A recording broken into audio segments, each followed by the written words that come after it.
Masa ia seorang Habib Rizik bisa mengumpulkan manusia ribuan bahkan hampir jutaan gitu. Di Monas dan berkumpul semua. Semua media itu menjadi sorotan. Apa kata media asing itu? Seorang Habib Rizik bisa menyuarakan satu suara. Dan apa yang ditakuti ketika itu? Satu saja.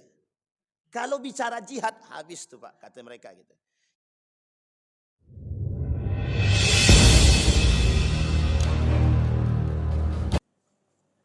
Assalamualaikum warahmatullahi wabarakatuh. Alhamdulillahi rabbil alamin. Alhamdulillahilladzi arsala rasulahu bil huda wa dinil haq liyudhhirahu 'ala ad-dini kullih. Wa kafa billahi syahida. Ashhadu an la ilaha illallah wahdahu la syarika lahu wa ashhadu anna Muhammadan abduhu wa rasuluh la nabiyya ba'd. Allahumma salli wa sallim wa barik ala hadzal nabiyil karim. Allahumma salli ala Muhammad wa ala ali Muhammad fil alamin innaka Hamidum Majid. Ya ayyuhan nasu ittaqu rabbakumul ladzi khalaqakum min nafsin wahidah wa khalaqa minha zawjaha wa batha minhuma rijalan katsiran wa nisaa'a wattaqullaha alladzi tasaaluna bihi wal arham innallaha kana 'alaikum raqibah.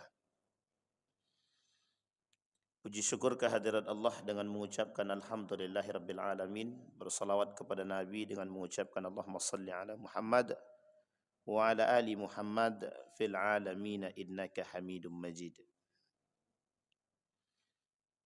Bapak Ibu sekalian yang berbahagia, mudah-mudahan Allah ridai, Allah berkahi, Allah sehatkan, Allah kuatkan, Allah limpahkan rezeki. Insyaallah kita semua husnul khatimah. Untuk orang tua kita yang telah mendahului, Allah tempatkan di tempat terbaik di sisinya. Allah terima amal ibadahnya. Kemudian Allah kumpulkan bersama orang-orang yang saleh. Dan kemudian untuk orang tua kita yang masih hidup, Allah kuatkan, Allah sehatkan, Allah luaskan rezeki. InsyaAllah husnul khatimah. Amin ya rabbal alamin. Bapak Ibu sekalian yang berbahagia, di dalam satu hadis baginda Nabi Muhammad sallallahu alaihi wasallam dari Al-Hakim, rawahul Hakim.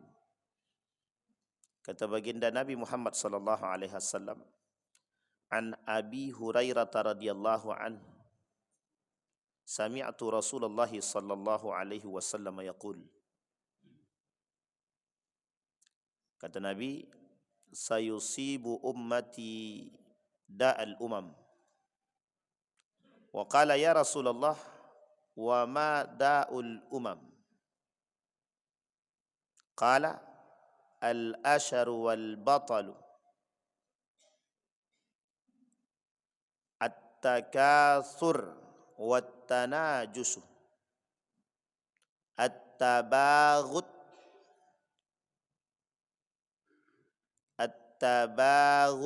wat takhasum, hatta yakuna al-baghi. Kata Nabi, umatku di akhir zaman terjangkit 6 penyakit yang itu dulu menjangkit pada orang-orang yang sebelum mereka. Yang pertama kata beliau, al-ashar wal batal, al-kufru min ni'matillahi wal israfu bih. Orang-orang yang kufur akan nikmatnya Allah dan orang-orang yang berlebihan atas nikmatnya Allah. Yang kedua, yang ketiga, at-takatsur wat tanajus. Orang-orang yang menumpuk harta dan berlebih-lebihan dalam menghidupi dunia, menghirup dunia. Wat tanajus fid dunya. Yang kelima, at-tabaghut, saling membenci antara satu dengan yang lain. Wat tahasud, saling iri. 6 hal. Kata Nabi, 6 perkara ini yang akan menjangkit pada umatku, dan penyakit ini yang 6 dulu telah terjangkit pada orang-orang sebelumnya. Orang-orang sebelum yang terjangkit itu pra-Islam, sebelum Islam datang atau jahiliyah. Jahiliyah sudah kita bahas di sini yang 4 poin dalam Al-Quran. Hukmul jahiliyah, dhannal jahiliyah, tabarrujal jahiliyah, hamiyatal jahiliyah. Ada 4 tuh. Itu karakter jahiliyah tuh. Tapi dari 6 poin tadi juga sama. 6 poin itu juga disebutkan karakter jahiliyah sebelum datangnya Islam. Al-Quran berbicara 4 karakter dalam Al-Quran yang disebutkan secara zahir tentang kejahiliahan itu. Tapi Syekh Abdul Razak mengatakan ada sekitar sekian banyak karakter jahiliyah di dalam Al-Quran. Dan karakter-karakter itu tidak disebutkan secara spesifik bahwa itu adalah jahiliyah. Gitu. Tapi dari 4 yang tadi itu sudah zahir. Karena Al-Quran yang berbicara zannal jahiliyah. Kemudian hukmul jahiliyah, tabarrujal jahiliyah, kemudian hamiyatal jahiliyah. Dan keempat-empatnya Allah sebutkan dalam Al-Quran. Itu jahiliyah semua tuh. Uniknya jahiliyah ini, itu sebelum datangnya Islam. Islam belum datang tuh. Kalau kita berbicara tentang 6 hadis tadi, dari 6 poin tadi yang dalam hadis Nabi tadi, kata Nabi sama, itu juga sebelum Islam datang. Karakter sebelum Islam datang. Jadi karakter manusia pilihan tuh kelihatan tuh. Nabi manusia pilihan itu. Abu Bakar tidak pernah neko-neko. Abu Bakar tidak pernah neko-neko. Umar bin Khattab juga nggak pernah neko-neko. Ya memang hobi gelut tapi kan tidak neko-neko juga. Umar bin Khattab tidak pernah mabuk dia. Umar bin Khattab itu karakternya memang baik dari sebelumnya.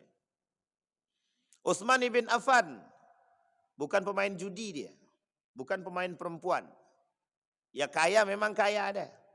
Apalagi Ali bin Abi Thalib. Karakter bapaknya Abu Thalib itu dikenal. Abu Thalib, Abdul Muthalib itu dikenal sebagai orang yang betul-betul baik. Jadi keluarga Abdul Muthalib itu satu keluarga itu orang baik semua. Orang baik semua. Sehingga menurun kan, menurun karakter itu.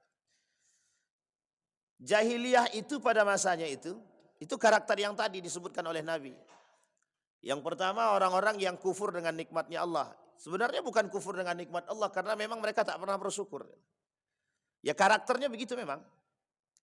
Ya kaya karena memang belum ada tolak ukur gitu. Yang jelas kami kaya ya sudah. Kami punya kuasa gitu. Kalau dia sudah kaya ya sudah punya kuasa. Sehingga Bapak Ibu, di dalam satu pandangan para ulama itu setidaknya ada 4 poin kehancuran satu negeri, tanda dekatnya kehancuran satu negeri. Jadi ada sekitar 4 sampai 5 poin. Kata para ulama itu yang dinukil dari perkataan Allah di dalam Al-Quran itu setidaknya itu ada 5 poin setidaknya ya. 5 poin yang tanda dekatnya akan kehancuran satu negeri.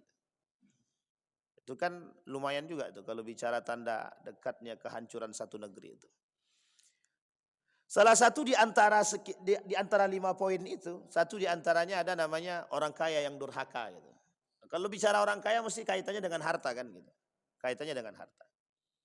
Tapi subuh hari ini kita tak berbicara pada aspek itu karena orang sudah paham tuh. Karena di dalam Islam itu sudah jelas kenapa sebabnya runtuh peradaban Islam dan kita sampaikan jauh-jauh hari di sini. Islam itu runtuh dengan berbagai macam aspek. Salah satu di antaranya sebab kata Nabi cinta terhadap dunia kan. Itu sebabnya, sebab yang zahir. Ada faktor internal dan faktor eksternal dan faktor internal. Eksternalnya adalah negara-negara yang memang tak suka dengan Islam dan sampai sekarang kita rasakan itu. Orang-orang yang tak suka, negara-negara yang tak suka dengan Islam itu. Dan itu sudah disampaikan Nabi dalam isyarat hadisnya. Negara-negara Islam yang ditundukkan oleh Eropa menjadi jongos mereka dan itu zahir, jelas. Dan di hadapan mata kita hari ini ada satu video itu sangat tenar sekali sekarang seliwiran kemana-mana. Video lucu yang dibuat oleh orang Yaman tentang kasus negara-negara yang tunduk terhadap Eropa. Itu salah satu di antaranya ada beberapa negara-negara Islam itu seperti Dubai dan lain sebagainya. Ya tidak bisa kita pungkiri. Ini masa ketika itu disebut dengan sebagai inhitatul Islam, turunnya Islam. Tapi marwah Islam itu tidak pernah redup, marwahnya Islam tidak pernah redup. Sehingga kita perlu memahami, yang harus kita pikirkan sekarang itu bagaimana strategi kemudian untuk membangkitkan peradaban Islam itu sendiri. Itu yang pertama. Yang kedua, kata para ulama, bagaimana model untuk membangkitkan kembali semangat juang para orang-orang muslim dan mukmin ini. Yang ketiga, Islam pernah berada pada posisi kejayaan yang sangat panjang. Sehingga orang barat, filsafat, ahli filosof, para filsafat atau orang filosof barat itu tidak mau mengakui masa keemasan Islam, kan begitu. Itu tidak mau mereka mengakui. Nah Bapak Ibu, di dalam proses ini kita kembali merujuk kepada sejarah bagaimana model kebangkitan Islam itu pada masanya. Kita ambil contoh yang paling fenomenal itu sejarahnya adalah Perang Salib ya, Perang Salib. Perang Salib itu fenomenal sangat Pak, sangat fenomenal sekali karena memang Salahuddin Al-Ayyubi, manusia yang punya prestasi gemilang saat itu. Maka kata para ulama, kapan nih Islam sekarang itu seperti Islamnya Salahuddin Al-Ayyubi? Kapan nih orang muslim sekarang itu seperti Salahuddin Al-Ayyubi? Nah, sekarang kalau kita rujuk kepada karakter Salahuddin Al-Ayyubi, kita rujukkan karakternya, itu kalau kita tinjau dari hadis yang tadi, itu ke 6 poin itu tidak ada di situ Pak. 6 poin tadi tidak ada. Yang di hadis Nabi tadi. Al-ashar wal-batal, at-takathur wat-tanajus, at-tabaghut wat-tahasud. Itu menjadi poin Pak. Karena meruntuhkan, melawan musuh yang paling berat itu adalah musuh diri sendiri kan. Musuh paling berat itu ya diri sendiri. Maka kata para ulama tuh, kembalinya Salahuddin Al-Ayyubi. Kembalinya Salahuddin Al-Ayyubi. Sekarang kita mau lihat sedikit. Bagaimana model kebangkitan Islam pada masa Salahuddin Al-Ayyubi. Apa yang dilakukan oleh Salahuddin Al-Ayyubi dalam Perang Salib itu? Betapa besarnya peran Islam. Kalau bahasa lainnya, itu sama ketika Nabi berada dalam Perang Badar. Sama ketika Nabi dalam Perang Badar. Nabi berdoa begini kepada Allah, ya Allah, kalau ini kami kalah, atau engkau tidak menangkan kami, niscaya tidak akan ada orang yang menyembah dirimu. Sama Pak, sama ketika itu.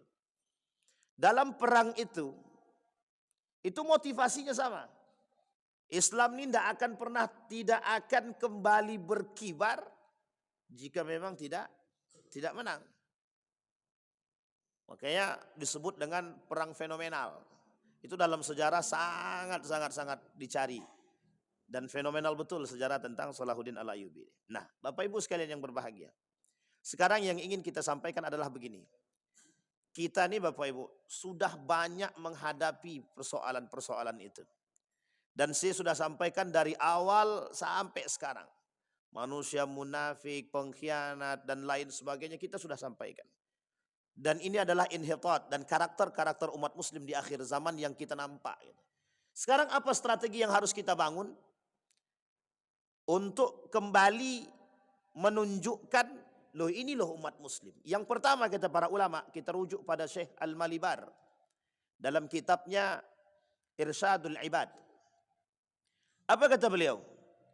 Satu hal yang harus ditumbuhkan dalam diri umat mukmin hari ini, al-jihadu fi sabilillah. Jihad fi sabilillah. Nanti ada muara akhirnya, Pak. Muara akhirnya jelas. Sekarang kita lihat posisi kalimat ini. Al-jihadu fi sabilillah. Kata Dr. Adyan Husaini itu. Adyan Husain pakar pendidikan Islam. Kata beliau begini. Salah satu yang diharapkan oleh orang-orang Eropa yang harus mereka redupkan dan matikan gitu ya, adalah al-jihadu fi sabilillah.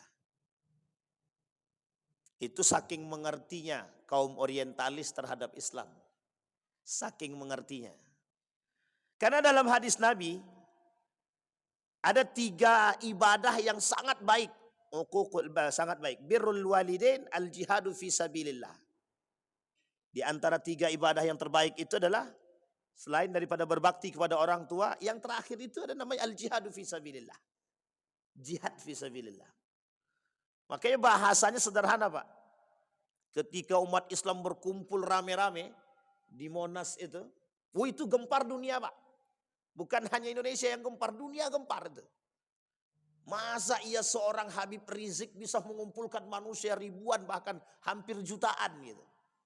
Di Monas dan berkumpul semua. Semua media itu menjadi sorotan. Apa kata media asing itu? Seorang Habib Rizik bisa menyuarakan satu suara. Dan apa yang ditakuti ketika itu? Satu saja. Kalau bicara jihad, habis tuh Pak, kata mereka gitu. Jadi di bahasa asing itu begitu. Ada ketakutan bahwa umat Islam itu bakal kembali. Kalau bahasa lainnya rekonstruksi. Membangkit atau merubah kembali pola pikirnya umat muslim dan kembali mau jihad gitu. Karena jihad di sini banyak, Pak. Jihad di sini banyak. Ada jihad yang paling besar di situ itu. Bagaimana kelak kalau seandainya umat muslim ini mau berjihad, dia akan meninggalkan. Jika berani dan dia mampu meninggalkan urusan dunia dan kembali kepada akhirat demi kebangkitan Islam, selesai, Pak. Duit itu tak bernilai sepeser pun. Seberapa besar pun duit itu tak akan bernilai di hadapan matanya orang beriman. Sehingga ini yang diredupkan. Sekarang kita lihat dari sejarah Nabi. Islam mulai nampak kan dari zaman Nabi. Dari zaman Nabi sampai runtuhnya Turki Utsmani, semua di situ persoalan jihad. Persoalan jihad. Nabi perang. Perang itu untuk menyebarkan Islam. Dari posisinya sembunyi-sembunyi sampai terang-terangan. Itu semuanya jihad di situ, Pak. Jihad semuanya. Ketika Islam sembunyi-sembunyi, kata Umar bin Khattab, sudah hendak saatnya kita sembunyi-sembunyi. Sekarang terang-terangan. Umar masuk, kata para sahabat, dengan masuknya Umar, Islam kuat. Kata sahabat, Islam kuat. Karena sejalan dengan hadisnya Nabi. Islam ini akan diperkuat salah satu di antara 2 tokoh. Abu Jahal, Umar bin Khattab. Maka masuk ke dalam Islam Umar bin Khattab dalam hadis ini ya. Umar bin Khattab masuk. Setelah Umar masuk, besoknya Umar ketok pintu. Saya Muslim, saya Muslim, saya Muslim. Mulai saat itu Umar bilang sama dari Darul Arqam. Apa kata Umar? Kepada Nabi, mulai hari ini kita tidak usah sembunyi-sembunyi. Terang-terangan, Pak. Langsung terang-terangan, pegang bahu, semua gandengan tangan. Orang-orang yang kafir Quraisy yang ada di Mekah itu memandangi, Pak, dengan sinis dan seolah-olah ingin membunuh. Tapi tak sanggup. Ada ketakutan yang besar.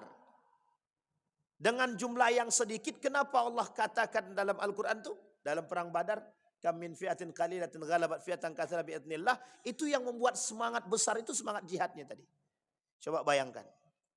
Andai kata yang di sini punya semangat jihad semua, wah itu lain semangat sekali. Ibu-ibu tukang masak, pokoknya kalau mau jihad kami siapkan, akan begitu. Nah, ini semangat. Tapi jihadnya ya, jihad poin di sini. Kata Gus Baha itu, lemahnya jihad itu di situ. Jadi satu cara untuk menghancurkan umat muslim ini adalah lemahkan dulu jihad mereka. Nah, nanti kita lihat bagaimana cara mereka melemahkan jihad tersebut. Nah, Sampai di sini bisa dipahami Bapak Ibu ya. Jadi poin jihadnya itu. Kata para ulama, kata Syekh Al-Malibar itu jihad. Makanya kalau Bapak Ibu kita bicara persoalan jihad itu, kalau kita bicara itu agak sedikit sensitif ya, tapi tidak apa-apa lah gitu. Sampai kapan umat muslim mengalami ketertinggalan? Sampai mereka benci akan jihad. Selagi mereka benci akan jihad. Selagi mereka benci dengan jihad, tidak ada namanya istilah kebangkitan Islam. Coba bayangkan, kata para ulama begitu, selagi mereka benci dengan jihad, tidak ada namanya kebangkitan Islam. Nah, sekarang jihad ini panjang Pak, nah, nanti kita lihat poin jihad yang disebut itu. Jadi Bapak Ibu, ini posisi kita sekarang di situ. Nah, kata para orientalis, salah satu cara meruntuhkan umat muslim itu, runtuhkan semangat jihad mereka. Makanya tidak ada anak-anak muda sekarang yang mau jihad itu. Jangankan anak muda, orang-orang tua pun tidak lagi semangat jihad itu. Kata Ustaz Abdul Somad itu, datang orang tua, kalau yang tua datang mau jihad itu tinggal jihad dalam masjid aja lah, kata dia. Kata Ustaz Abdul Somad itu jihad dalam masjid saja. Kalau yang datang anak muda, kan itu bahasanya Soekarno itu. 10 berikan aku 10 anak itu, tapi itu bahasa isyarat ya, bahasa kiasan ya. Berikan aku 10 pemuda, akan kugoncangkan dunia gitu. Sekarang pemudanya pada main game semua. Apa yang mau digoncangkan gitu? Aras saja tidak bergoncang gitu kan. Baik Bapak Ibu, jangankan aras, masjid aja susah goyangnya gitu. Sampai sini paham Bapak ya. Jadi ini karakteristiknya di situ. Nah, itu yang pertama, jihad. Nah, sekarang kita lihat apa yang disebut dengan jihad sekarang. Kata para ulama itu jihad itu ya berperang, jihad itu ya berperang. Tapi ada yang kemudian membuat bahasa lebih sederhana. Jihad itu adalah melawan hawa nafsu. Asyaddul jihad jihadul hawa. Sebaik-baik, seberat-beratnya jihad, jihad melawan hawa nafsu. Loh memang betul Pak, sekarang ini kita sedang berperang dengan diri kita sendiri. Coba bayangkan, pilih mana? Pilih, ini yang bahasa sederhana ya, pilih mana gitu. Pilih salat di masjid atau salat di rumah kan gitu. Itu kan jihad itu. Pilih ke masjid atau ke mall yang banyak diskonnya gitu kan. Bagi ibu-ibu kan. Dan ini jihad Pak, jihad melawan yang betul. Itu sebenarnya sederhana, tapi ada jihad yang paling berat lagi. Dalam persoalan pendidikan, pilih mana? Sekolah yang ada Islamnya atau sekolah yang tidak ada Islamnya. Pilih mana? Menanamkan semangat Al-Quran dan nilai keislaman terhadap anak melalui pendidikan berbasis Islam atau tidak. Nanti banyak gitu Pak. Banyak gitu. Sekarang lihat jihadnya para pakar pendidikan Islam hari ini. Apa jihad mereka hari ini? Bagaimana meruntuhkan model liberalisme sekulerisme dalam perguruan tinggi. Ini saya kasih tahu dengan cara agak-agak sedikit vulgar tuh begini. Sarangnya liberalisme sekulerisme itu di perguruan tinggi sekarang. Itu sarang betul tuh Pak. Sekulerisme, pluralisme, liberalisme itu sarangnya kalau Bapak mau lihat itu di perguruan tinggi. Itu kalau tersinggung perguruan tinggi berarti memang sama tuh, pelaku semua tuh. Tapi memang di situ Pak, sampai bahasan dalam satu buku ada namanya On Islamic Civilization itu, dalam satu buku itu tebal sekali. Itu isinya pembahasan bagaimana mengeluarkan isu, mengeluarkan paham-paham ini daripada perguruan tinggi itu. Coba bayangkan. Universitas Islam Negeri misalkan. Ternyata di dalam itu semuanya adalah liberalisme. Sampai ada seorang pakar itu, kalau saya tak salah Profesor Dr. Azumardi Azra, apa kata beliau? Saatnya umat muslim membuka diri gitu, dan menerima keterbukaan. Gitu. Sepintas begitu dalam dunia keilmiahan dianggap itu benar. Tapi hati-hati dengan pernyataan demikian. Kenapa kita bilang hati-hati? Dampak dari keterbukaan kita hari ini itu yang terjadi. Paham maksud saya Bapak Ibu ya? Ini karena Bang Romi pilih judulnya Perang Pemikiran. Makanya perangnya pemikiran aja terus tidak akan ada akhirnya nih. Sampai sini paham Bapak Ibu ya? Jadi keterbukaan. Sehingga bahasa dalam Al-Quran itu, bagaimana keseimbangan itu bisa timbul dan nampak, sementara umat muslim itu meruntuhkan keseimbangan itu sendiri. Nah, ini kita ambil contoh begini, sederhananya begini. Tadi kata Nabi dalam hadisnya itu penyebab umatku akan terjangkit penyakit 6 hal. Satu di antaranya kata Nabi adalah mereka at-takatsur, menumpuk-numpuk harta. Sekarang kita perhatikan Pak kalimat sederhana ini. Nabi bilang at-takatsur. Makna lain daripada at-takatsur itu bermegah-megahan. Makna lainnya adalah menumpuk-numpuk harta. Sekarang kita lihat. Ada orang yang suka menumpuk-numpuk harta, itu dorongannya apa? Ibu tuh dah bilang nafsu dulu. Oke, ada yang lain Pak? Satu nafsu. Yang kedua, gengsi. Yang ketiga, tenang Bang Endar, tenang, aman. Yang ketiga, FOMO. Fear of missing out. Ikut-ikutan. Ya sama kayak tadi lah tuh. Tahu ikut-ikutan maksudnya gitu. Wih, si aja korupsi masa aku ndak gitu. Itu sama tuh bahasa itu. Jadi sekarang itu bahasanya, ini bahasa yang terlambat menurut saya. Naturalisasi korupsi itu terlambat. Tahu Bapak Ibu naturalisasi, normalisasi. Maaf, bukan naturalisasi, normalisasi. Jadi semua kejahatan itu sekarang dinormalisasikan gitu. Normalisasi itu bagaimana? Dimaklumkan maksudnya gitu, dimaklumkan. Kita anggap begini, anggap di dalam Islam itu kan korupsi, maksiat, zina, riba, segala macam ini kan bagian luar daripada inti nilai daripada Islam. Sekarang dinaturalisasikan gitu. Dimasukkan ke dalam Islam seolah-olah ini hal biasa di dalam Islam. Bahasa lainnya normalisasi lah gitu. Kata Anies Baswedan itu, sekarang nih kata dia semua itu dinormalkan. Yang bejat-bejat itu dinormalkan lah gitu. Dinormalkan tuh yang dulunya korupsi itu suatu hal yang sangat menakutkan, biasa aja gitu. Ya sama begitu sekarang gitu. Makanya sekarang kembali kepada poin tadi, menumpuk-numpuk harta.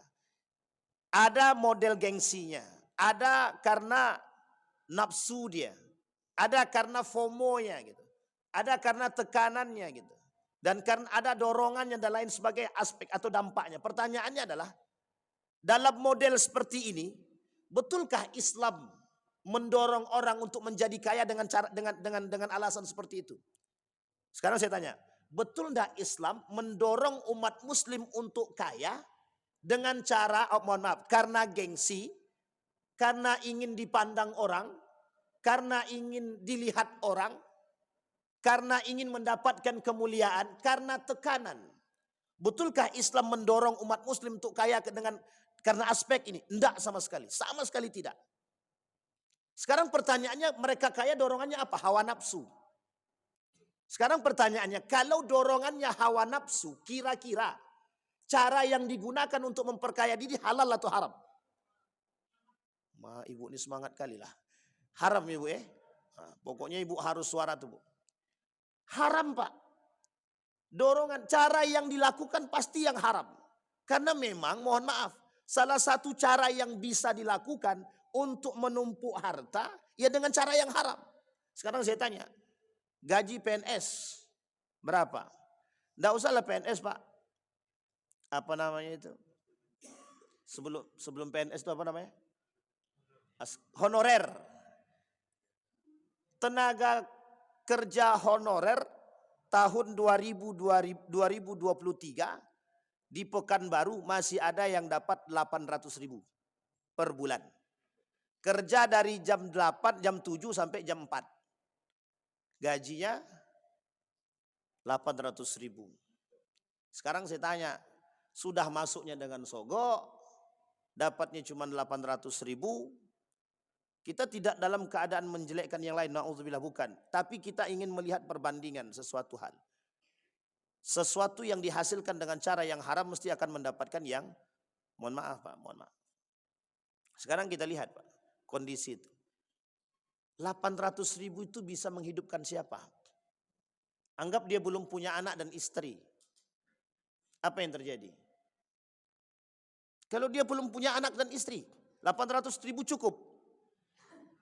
Di Pekanbaru, anggaplah cukup, anggap cukup gitu. Kalaupun dia makan di tempat warung yang sangat sederhana betul, Yang mungkin nasi telurnya 5.000 lah. Nasi telur 5.000. Karena di Yogyakarta masih ada nasi telur 5.000 kan itu. Tapi kalau 800.000 ini tinggal di Tembilahan untuk seorang diri bisa. Karena masih ada nasi telur itu yang di bawah 5.000. Baik, kita lihat sekarang. Paling banter Pak hidupnya 600.000 sampai 700.000 sebulan. Untuk makan saja. 100.000 untuk apa? Belum pulsanya dan lain sebagainya. Sekarang dia akan lakukan untuk menumpuk. Bagaimana caranya? Sekarang ada tenaga honorer dengan gaji 800.000 punya mobil. Ini logika berpikir Pak. Jadi mohon maaf. Apa yang akan kita, jangan suuzon, kita tidak suuzon Pak. Yang kita bahas adalah bagaimana ada orang menumpuk harta dengan cara yang haram. Sekarang jihadnya dia di situ Pak. Mau tidak tangan nih, mohon maaf Pak. Ini betulan cerita. Ada seorang sahabat itu, staf ahli DPRD provinsi. Saya tak sebutkan provinsi mana ya. Tapi dia staf ahli provinsi gitu. Disuruh membuat proposal, kalau dia berhasil membuat proposal dia akan dapat uang minimal 40 juta dikasih. Coba bayangkan. Itu kalau dia tidak jihad dengan diri dia sendiri, oh itu mudah saja menghasilkan duit itu Pak. Kalau satu kelompok aja minta satu, kalau 5 kelompok kali aja 5 kali 4, 200 juta Pak. Mudah cari duit itu. Atau susah? Beberapa hari yang lalu datang seorang bertanya tentang fikih muamalah. Dia bilang begini, Ustadz, ada perbankan menawarkan uang 100 miliar kepada kami Ustaz. Tapi dengan model riba kata dia. Kira-kira bagaimana, kami terima atau tidak untuk perusahaan kami, modal perusahaan kami gitu. Saya bilang dengan kontan-kontan saja. Selagi ada unsur ribawi sampai kapanpun tidak akan pernah Allah ridai. Saya bilang. Tapi Ustaz, ada Ustaz yang membolehkan katanya. Dibandingkannya pula begitu. Astagfirullah wa atubu ilaik. Ya mungkin ada yang membolehkan gitu. Tapi yang uniknya, yang 50 miliar mereka tolak. 25 miliar mereka tolak. Pas 100 miliar goyang dia. 100 miliar Ustaz katanya. Besar juga katanya. Sayang kalau ditolak. Coba bayangkan tuh Pak. Sampai mereka cari pembenaran. Mohon maaf ya. Ini ilustrasinya Pak. Sampai mereka mencari pembenaran dalil agar bisa menerima uang 100 miliar tersebut. Sampai di sini bisa dipahami gaya berpikirnya Pak. Coba. Sekarang nih Pak, salah satu cara melemahkan semangat jihad itu dengan cara begitu Pak. Bagaimana umat muslim bisa tidak semangat jihad dengan beberapa cara. Satu, asupan makanan yang harus mereka terima. Apa kata Profesor Dr. Muniarti, Rektor Tazkiyah, Universitas Tazkiyah di Bogor. Apa kata beliau? Salah satu yang bisa menurunkan semangat berislamnya seseorang itu dari hal makanan yang halal dan haram. Kalau yang halal yang dia makan, mesti semangat berislam itu tinggi. Tapi kalau yang dimakan dia yang haram, runtuh. Makanya kenapa mereka semangat sekali membagi daging babi itu menjadi 180 macam bagian yang diterjemahkan dalam bahasa Inggris dalam setiap itu berbeda semua. Dari 1 sampai 180 itu semuanya beda bahasa Inggrisnya. Dan itu bagian-bagian dalam pada daging babi tadi. Yang oleh mereka dikatakan 160 produk dihasilkan dari seekor babi. Hanya tujuannya untuk menurunkan semangat berislamnya umat muslim itu sendiri. Cara menghancurkan kita dengan cara hal demikian. Kuaci misalkan. Tapi saya tak sebut merek ya. Kuaci misalkan. Ada yang bercampur dengan minyak babi. Ya kan? Vaksin bercampur dengan entah minyak babi, entah daging babi, enggak tahulah kan. Dan lain sebagainya, Pak. Sampai kita sulit mencari makanan. Betul-betul. Semangat kita di akhir jihad kita di akhir zaman ini berat, Pak.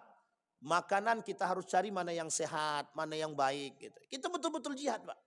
Karena di situ kita diredupkan dengan gaya begitu, Pak.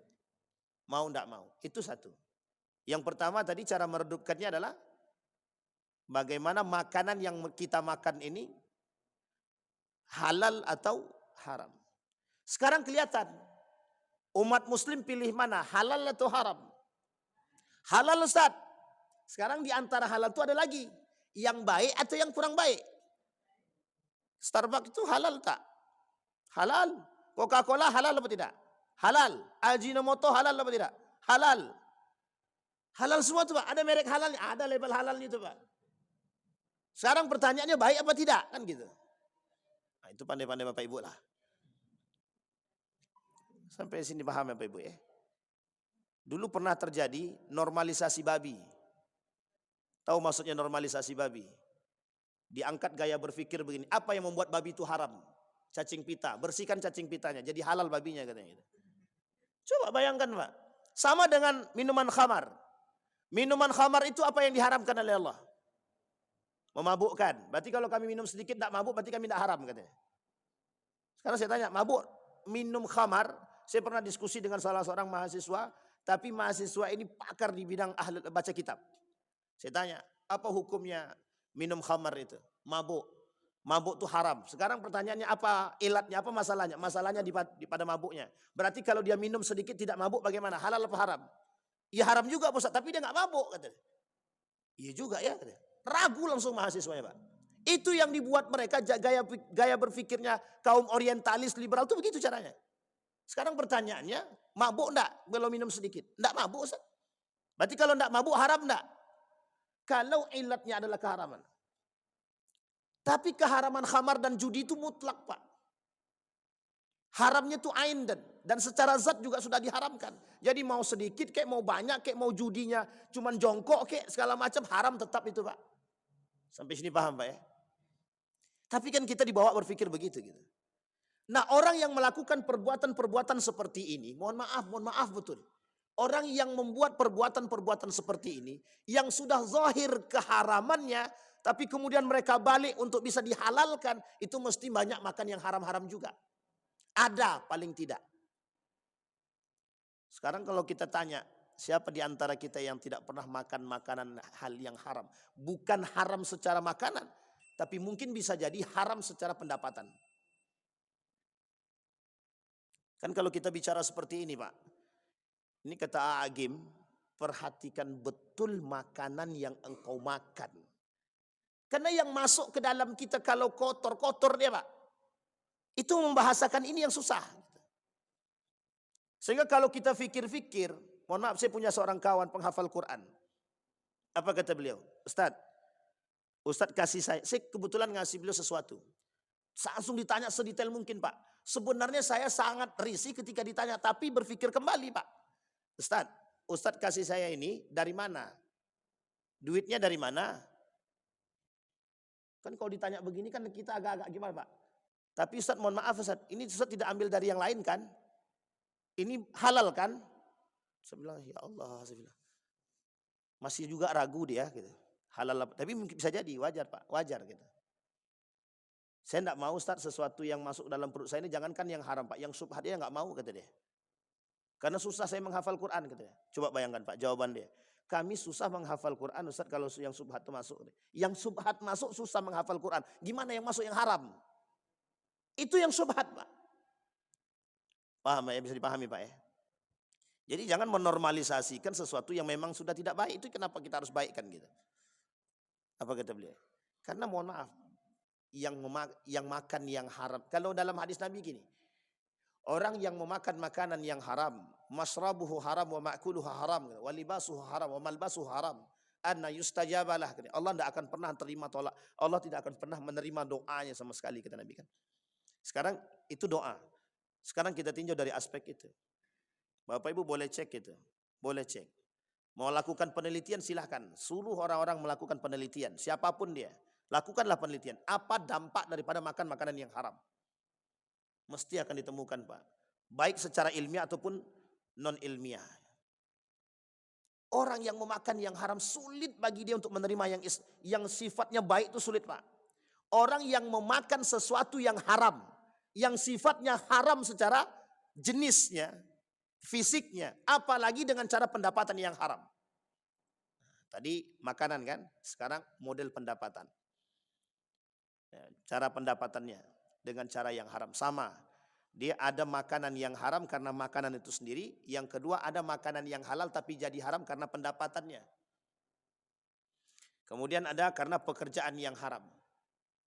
Di akhir zaman itu kata Nabi, ada sekian banyak pekerjaan-pekerjaan yang menjadi haram. Menjadi haram, ingat kalimatnya menjadi haram. Artinya yang sebelumnya tidak haram bisa jadi haram. Jika ada aspek-aspek tertentu. Salah satunya notaris. Notaris itu bisa jadi haram kalau ada unsur keharamannya. Semua pekerjaan begitu. Kalau ada unsur keharamannya, pekerjaan tersebut bisa jadi haram. Kemarin ada yang bertanya begini, 2 hari yang lalu, Ustaz, kami buka usaha. Cuma pemodalnya bukan kami, Ustaz. Ada orang yang punya modal banyak, Ustaz. Tapi kami cuma melakukan saja. Sementara yang punya modal ini, Ustaz, dia pinjam uang dan deposito uang di bank konvensional. Dia semuanya begitu aja pertanyaannya tuh. Saya bilang, nah, itu bagaimana itu Ustaz? Haram apa tak haramnya gitu? Kalau haram kami tinggalkan. Itu kalau langsung kita haramkan langsung ditinggalkannya Pak. Tapi apakah ulama langsung mengharamkan begitu? Tak Pak, tengok dulu. Yang bekerja ini bagaimana orangnya, karakternya nih. Yang bekerja ini, itu ditinjau sedemikian Pak. Sampai ke akar-akarnya dilihat sama para ulama. Oh si fulan bekerja. Itu kalau sempat diharamkan pekerja-pekerja bank konvensional haram semua itu Pak. Tapi ulama tidak langsung mengharamkan demikian. Ada sebabnya, itu yang ditinjau Pak. Begitu Islam tuh Pak. Cuma keberhati-hatian Islam terhadap sesuatu hal yang haram dan syubhat itu, kata Ibnul Qayyim Al-Jauziyah itu syubhat itu mesti mengantarkan pada yang haram. Apa kata Nabi dalam hadis? Faman waqa'a fi syubhat waqa'a fil haram. Yang terjebak dalam kesyubhatan mesti terjebak dalam keharaman. Itu Nabi yang bilang dalam hadis. Sampai sini paham Pak ya? Ini cara meruntuhkan semangat jihad dalam diri seseorang tadi, dalam diri seorang muslim, asupan yang halal dan haramnya. Sampai di sini bisa dipahami Pak ya? Yang kedua. Bagaimana cara mereka meruntuhkan semangat jihad dalam diri umat muslim tadi? Yang kedua, dibuatlah mereka cinta terhadap dunia. Bagaimana cara mereka cinta terhadap dunia? Apa yang disukai oleh umat muslim, umat manusia hari ini? Ini poinnya. Andalusia pernah kita ceritakan di sini sebab dengan musik misalkan. Dengan musik saja bisa meruntuhkan semangat. Kenapa Ustaz Adi Hidayat bilang, memang posisi musik ini ikhtilaf di tengah para ulama kata dia.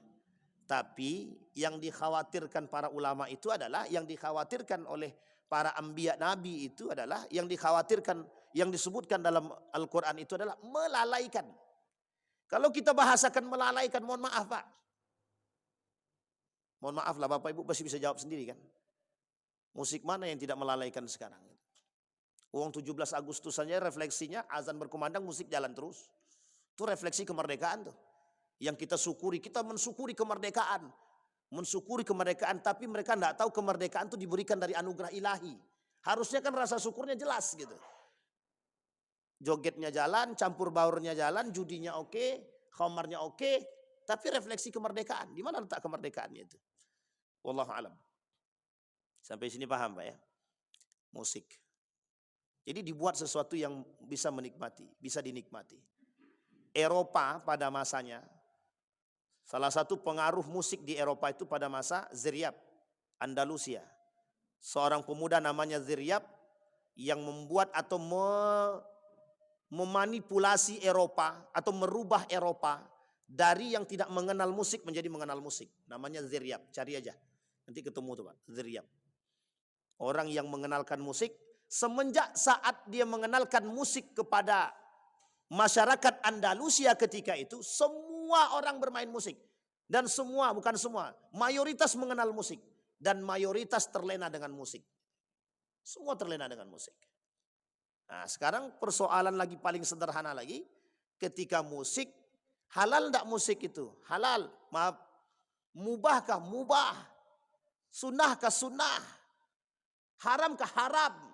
Ini bukan persoalan musik itu. Jangan biarkan hukum tentang musik ini membuat atau menggeser pola pikir kita untuk jauh dari agama.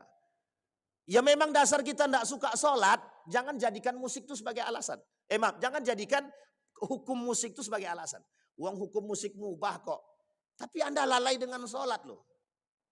Jadi hukum musik tadi yang melalaikan kita daripada agama, daripada nilai, daripada sholat, jadi haram Pak. Jadi haram. Bukan hanya musik, semuanya Pak.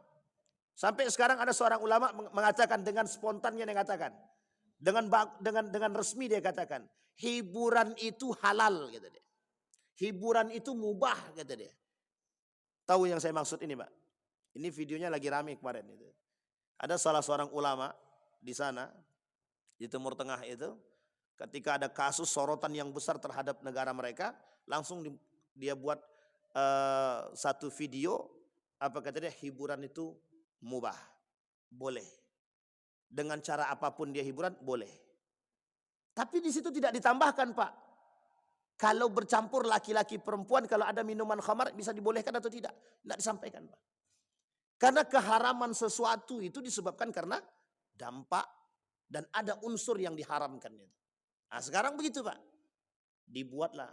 Jadi sekarang ini seolah-olah hukum itu dijadikan pegangan karena mereka artinya mencari pembenaran di balik kemaksiatan yang dia lakukan. Na'udzubillah tsumma na'udzubillah.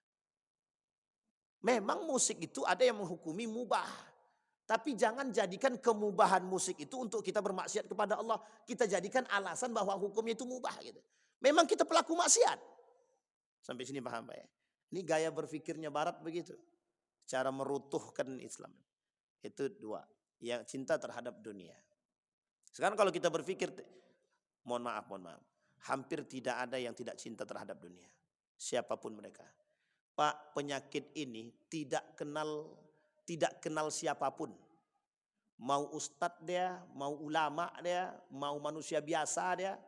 Bahkan ada yang lebih aman Pak. Kadang manusia biasa lebih aman daripada yang luar biasa. Paham maksud saya? Kadang orang yang tidak mengerti agama lebih aman, lebih terhindar dari penyakit ini ketimbang orang yang mengerti agama. Uniknya orang yang mengerti agama kadang-kadang menjadikan alasan agama, oh ini kan mubah, enggak apa-apa. Nah, kita ambil istilah gitu ya, istilahnya begitu. Oh minum khamar enggak apa-apa, yang penting 0, sekian kok. Orang enggak memabukkan kan biasa. Sehingga kita harus berhadapan dengan orang-orang seperti ini. Yang ketiga, yang melemahkan semangat jihad itu. Umat muslim bertikai dengan umat muslim itu sendiri. Umat muslim bertikai dengan umat muslim itu sendiri. Apa kata Syekh Ramadan Al-Buti dalam bukunya? Manil mas'ul an takhallufil muslimin. Kata dia, siapa yang bertanggung jawab atas runtuhnya, terkebelakangnya, atau rusaknya moral umat muslim hari ini? Kata Syekh Ramadan Al-Buti. Seorang ulama yang dibom. Apa kata beliau? Siapa yang bertanggung jawab atas keterbelakangan umat muslim hari ini? Siapa yang bertanggung jawab atas runtuhnya peradaban Islam ini? Siapa yang bertanggung jawab atas rusaknya moral umat muslim hari ini? Siapa yang bisa jawab Pak? Siapa yang bertanggung jawab? Islam kah? Nabi kah? Allah kah? Orang tua kah? Atau siapakah? Atau pendidikan kah? Kita jawab. Yang bisa menjawab ini diri kita masing-masing. Kata beliau, siapa yang merusak, yang bisa bertanggung jawab atas rusaknya moral kita?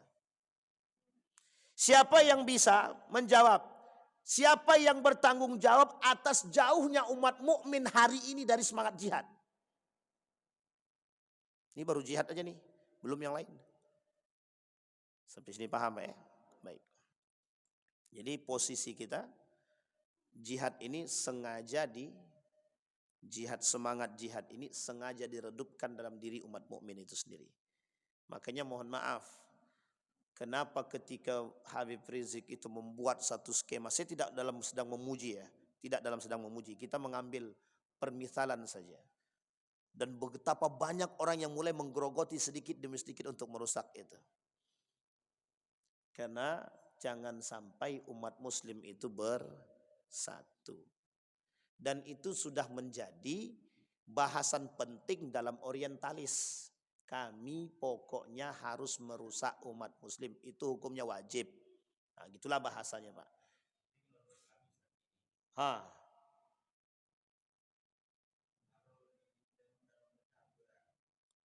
Jangan tengok catur, catur itu bisa jadi haram itu nanti. Gimana? Oh gitu. Iya. Semuanya kafir. Ya percaturan dunia ya.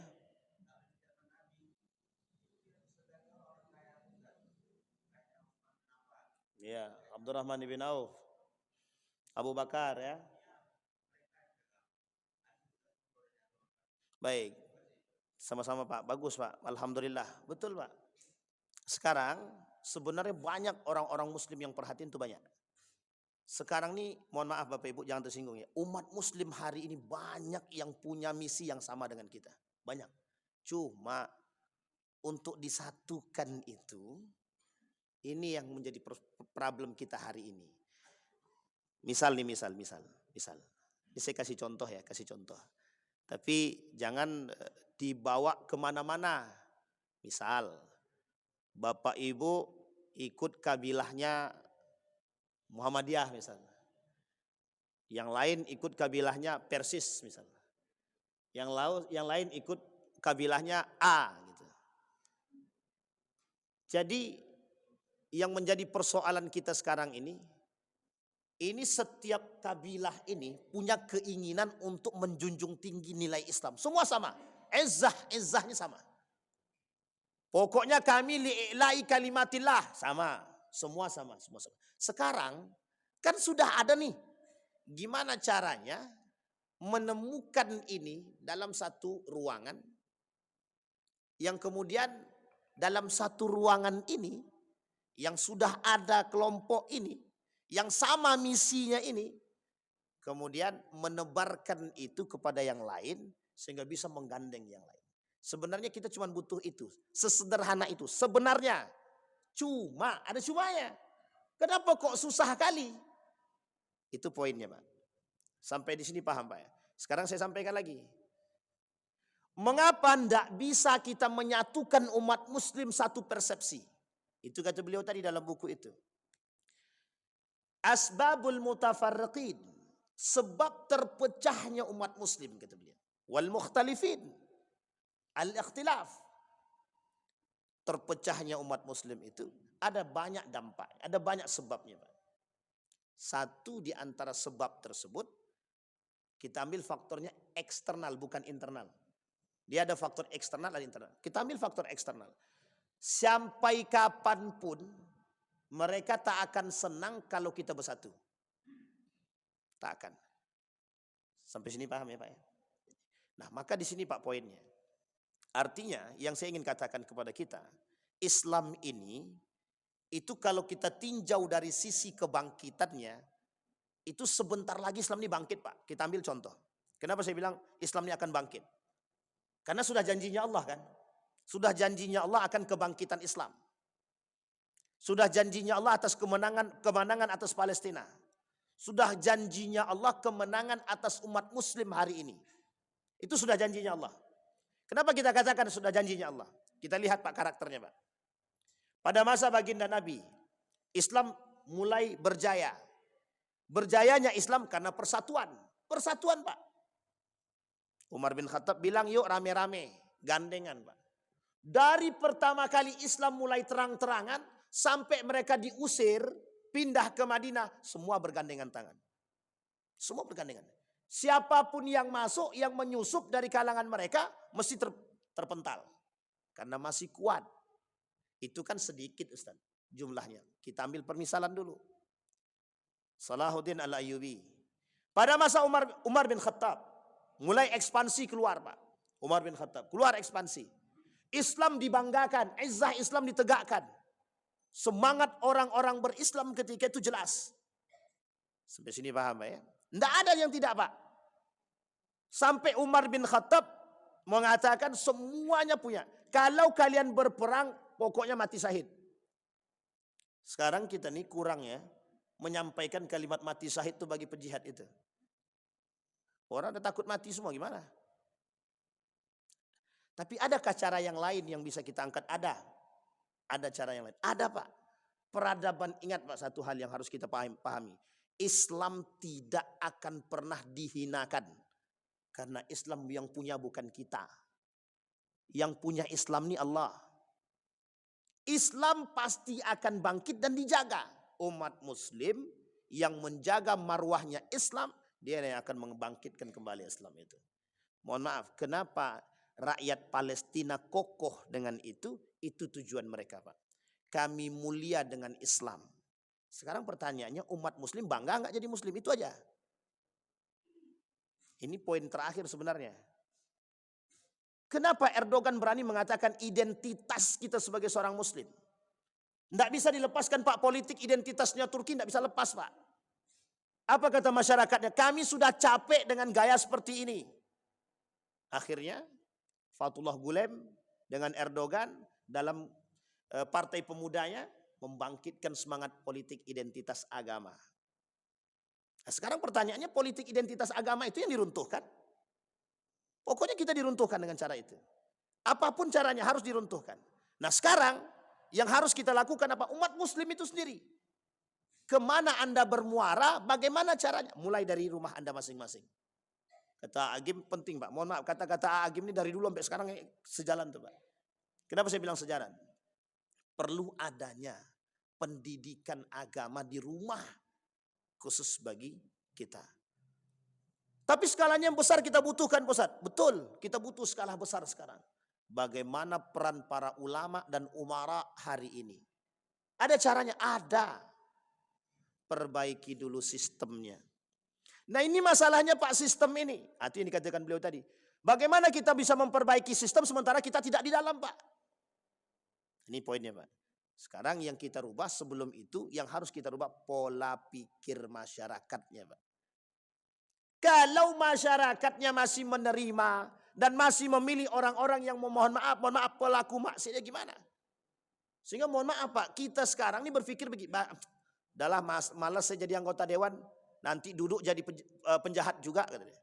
Ya kalau frame seperti ini kita bangun, ya yang ngisi para penjahat semua, Pak. Yang ngisi para penjahat semua. Makanya dilawan. Yazid bin Muawiyah kan sudah berkali-kali kita sampaikan, Pak. Yazid bin Muawiyah terkenal kezalimannya, mohon maaf, terkenal kefasikatnya. Diperang, Pak, oleh Abdullah. Diperang. Diperangi oleh Ibnu Zubair.